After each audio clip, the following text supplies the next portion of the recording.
referensi yang diambil oleh orang-orang zaman saat ini itu lebih kepada yang sedang viral di medsos.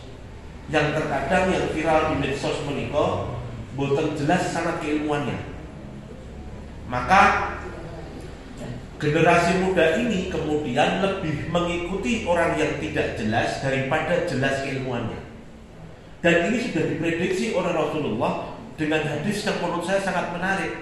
Sayati alan nasi sanawatul khoda'at, akan datang suatu masa sing isine tipu daya. Napa niku? Kalau kalimat itu yusaddikuna fihal kadhib wa yukadzibuna fihas shadiq. Mempercayai orang yang sering dusta dan mendustai orang yang terpercaya.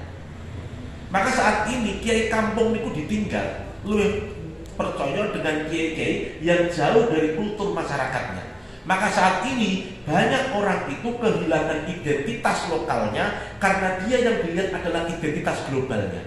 Maka dia seperti terasing di lingkungannya.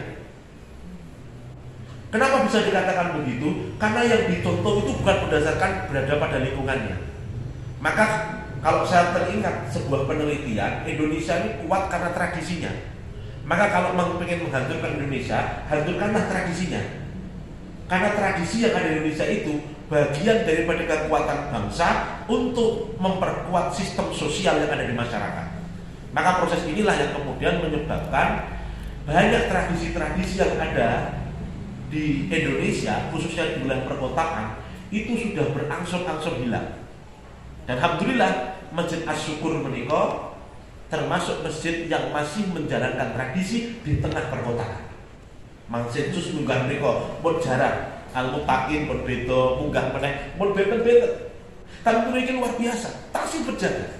Dan inilah yang disebut dengan istilah, disinilah terdapat kekuatan keagamaan yang sangat asli atau lokal dan menjadi ciri khas atau identitas dalam bermasyarakat. Sehingga kultur ini kalau sampai hilang, maka menjadi sesuatu yang tidak lagi mewarnai yang ada di dalam masyarakat. Maka sebagai sebuah statement daripada ulama-ulama Timur Tengah yang ketika berkunjung ke Indonesia, kalimat yang disampaikan oleh mereka adalah orang Indonesia itu sudah sangat religius senajan guru ngerti dalile. Kenapa? Karena ulama kita itu mengajarkan prakteknya, tidak mengajarkan dalilnya. Sehingga orang Arab melihat praktek yang dilakukan oleh orang Islam yang ada di Indonesia itu adalah praktek-praktek yang diajarkan oleh Rasulullah, yang terkadang orang itu mulai melupakan karena tuduhan 4 hal. 1, tuduhan tabdik. Tabdik itu membid'ahkan. Bahkan kalimat yang sering viral itu gini, pilih kiaimu atau pilih hadis Nabi. Kalau nanti kurungu akhirnya bocah niku ragu, pilih hadis Nabi. Nak pilih hadis Nabi yo tinggal kiaimu, kiaimu ora dengar hadis Nabi.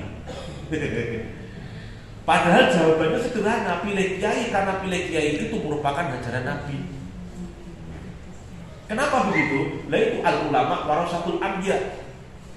Mautul alim, mautul alam. Matinya alam, kiamatnya dunia itu dimulai dari kematian para ulama. Sehingga muncul ulama-ulama yang tidak jelas, dia berfatwa layaknya ahli ilmu, semua difatwakan. Tidak jelas bikon pesantrennya, tidak berjelas bikon keilmuannya. Kemudian dia berbicara layaknya ahli agama, dilalah fatwanya salah kabeh.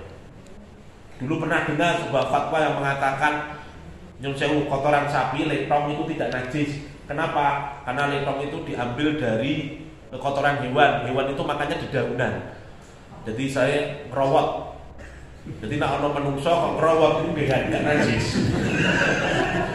Niki hajur. Kenapa bisa begitu? Ini kajian kitabnya Kirang dan itu diikuti oleh beberapa orang. Dan menurut saya menjadi catatan yang luar biasa ketika seseorang itu belajar tidak berdasarkan sumbernya asli. Maka alhamdulillah saya itu masih merawat dengan tradisi ahad paginya. Yang alhamdulillah kalau betul nanti dugi jarang. Tak dugi itu mesti diancam pada umat muslim biasanya pun. Nah disinilah yang ingin saya sampaikan, bahwa dengan pendidikan dan ekonomi yang kuat, insya Allah Indonesia akan terjaga. Dari mana? Dari identitas lokalnya. Kekuatan-kekuatan yang ada di negara ini yang sangat religius, maka tidak akan pernah hilang. Tapi kalau sudah hilang pola pendidikannya, karakternya menjadi jelek, maka sesungguhnya di situ ada lubang yang cukup besar yang akan menghancurkan dari dalam. Terutama akan lahir orang-orang yang akan tidak mengenal lagi orang tuanya,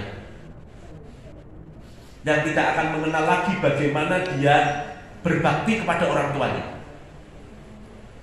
Maka kalau ini pas ajeng Ramadan kula kali bapak nyekar wonten ngene simbat mirsani tiyang nem dugi mriku mau jabuti suket, bar jabuti suket terus ngomong kali kuburan, wis yo Pak, wis tak jabuti sok nang dhuwur lakune meneh. Iki arep ngundang tukang bubut rumput napa pripun. Nah karena dia tidak pernah dapat pendidikan itu. Ono sing lucu malih, bingung ora iso ngaji, akhirnya nggawa HP ini setar ning mriku dhek melwati nami. Niki ziarah virtual.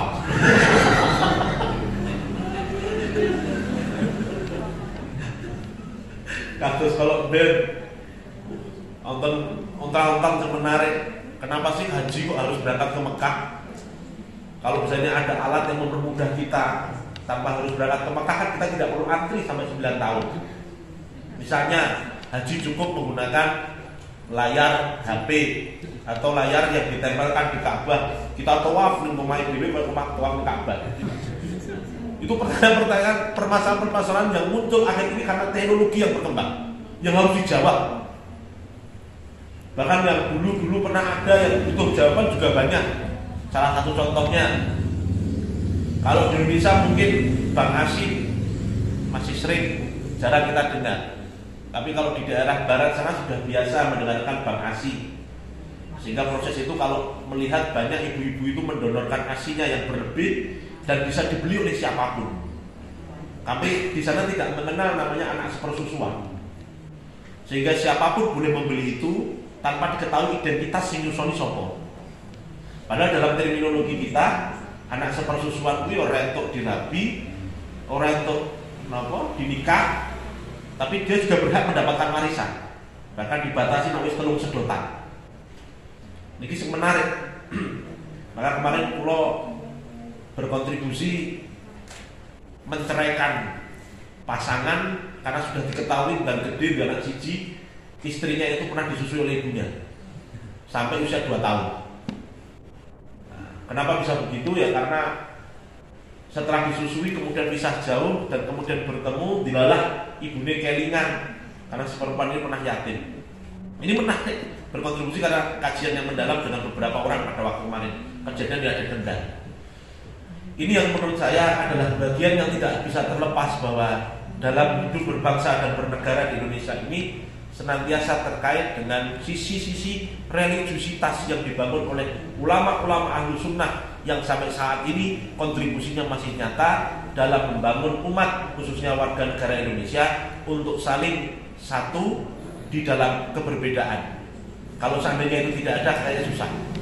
Maka wow, seperti sindir nyanyian dari Waton itu salah satu fungsinya apa? Ternyata motivasi kecintaan kita terhadap tanah air yang luar biasa dengan bayat-bayat tertentu di dalam kajian-kajian di dalamnya.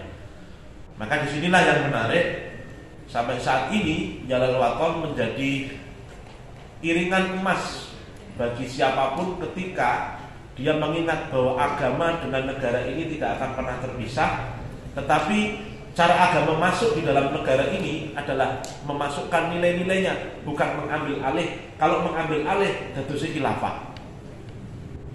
Khilafah ini dilarang dalam negara ini. Kenapa? Khususnya HTI. Kenapa? Karena dia akan menyebabkan negara ini menjadi pecah karena golongan-golongan yang ada di Indonesia ini bermacam-macam. Maka proses inilah kemudian dibangun dalam terminologi kita, ada tawazun, ada tasamuh, ada ta'adul, yang kesemuanya merupakan ideologi dasar dalam ber-NU, bermasyarakat, dan lain sebagainya. Maka dari sini Kalau saya terjemahkan, kaitkan lebih mendalam lagi, pendidikan adalah modal awal untuk membangun sebuah pemahaman yang komprehensif. Karena ada 3 fondasi yang dibangun dalam pendidikan ini. Satu, pengetahuan, atau dalam bahasa Inggris namanya knowledge.